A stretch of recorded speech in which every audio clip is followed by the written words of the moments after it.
Hi there, I'm Becky Watson and welcome back to my tip of the week.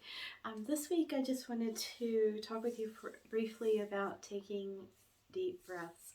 I recently spent some time with some family members over the holidays and they were talking about not taking deep breaths, and they were trying to take deeper breaths and the way they were doing it, it kind of made me cringe because I knew what was happening and I knew how they could shift it, but they were having a really hard time catching on to what it was I was talking about.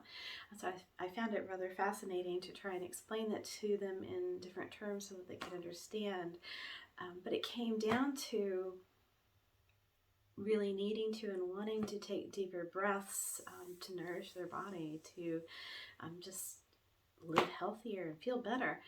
Because when you're taking shallow breaths, your body gets triggered into this anxiety, this anxious state that it's kind of like a cycle. So you take shallow breaths and you get anxious, and you're anxious, so you take shallow breaths, and it can really spiral. So they were trying to actually stop that cycle by taking deeper breaths.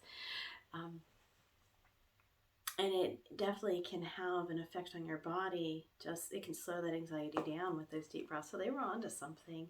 They were definitely on the right track.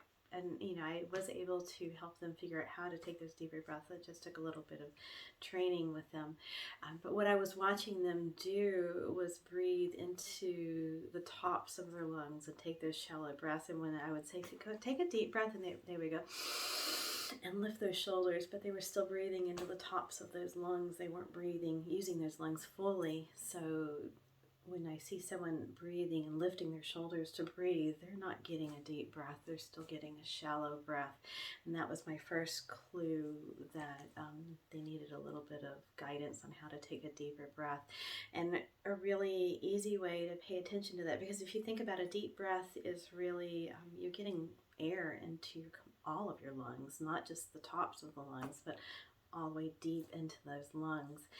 And you'll hear people talk about take a belly breath, so that you're breathing into the lower part of the lungs as well. When your lungs actually don't go down into your belly, but your belly will move when you take a really deep breath. So that's what I was helping my family members figure out how to do, because it was really foreign to them.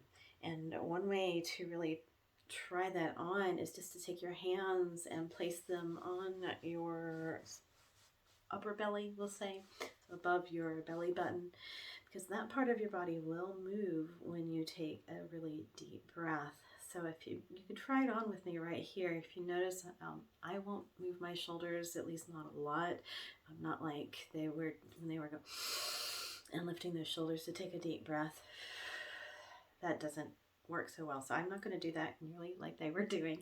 But if you want to try it on with me, taking a deep breath, hands coming to your upper abdomen, again above your belly button probably. If you will let that part of your belly or part of your body move as you inhale, and then as you exhale, that part of your body will start to contract. So inhaling, your upper belly is going to expand, and exhale, it's going to contract in. So try it on, practice with me. Take a deep breath and notice your body as you do this. So inhale and then exhale. I'm really exaggerating it. You don't have to exaggerate it nearly like I am, but breathing in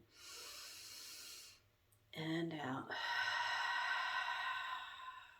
Now, yes, air is going to travel through the upper lungs, and it is going on past there deeper into the lungs when I do this. So there will be movement up here as well. That's not going to stop. We just don't want you to only breathe into the upper part of your lungs if you are trying to get a deep breath. So try it on again. Hands to your upper abdomen, above that belly button. Take a deep breath in and exhale it out. Notice the parts of you that are moving. Notice the parts that aren't. This may take a little bit of practice for you to really get the hang of it, but when you take deeper breaths, your body is going to shift a little bit. And it was fun and interesting. When I was working with my brother-in-law, I could see him reacting to those deeper breaths as he started to learn how to take them. And he actually remarked at the end, he said, I feel a little bit different. I feel calmer. I said, yep, that's it. You just changed the cycle. So try taking a few deep breaths, especially if you are in a situation where you're feeling a little bit of anxiety. Notice your breath when that's happening. If it's staying up, if you're lifting your shoulders to take a breath, or you can tell you're just shallow breathing, change that. Shift it. It's definitely doable. It may take a little practice, but it's something you can do. So take deep breaths whenever you catch yourself with that shallow breathing, and just notice how your body responds. So that's it for today. Just a quick reminder to change your breath when you are shallow breathing, and notice how your body responds. And I'd love to hear if you have any questions or any comments. Feel free to message me. You can send me an email also at becky@beckywatsonyoga.com. Love to hear from you. If you have any thing that you'd like me to include in these tips, get in touch. Happy to take requests for that. But yeah, remember, it's never too late to live healthier and happier. And take a few deep breaths. That's all for now. Bye.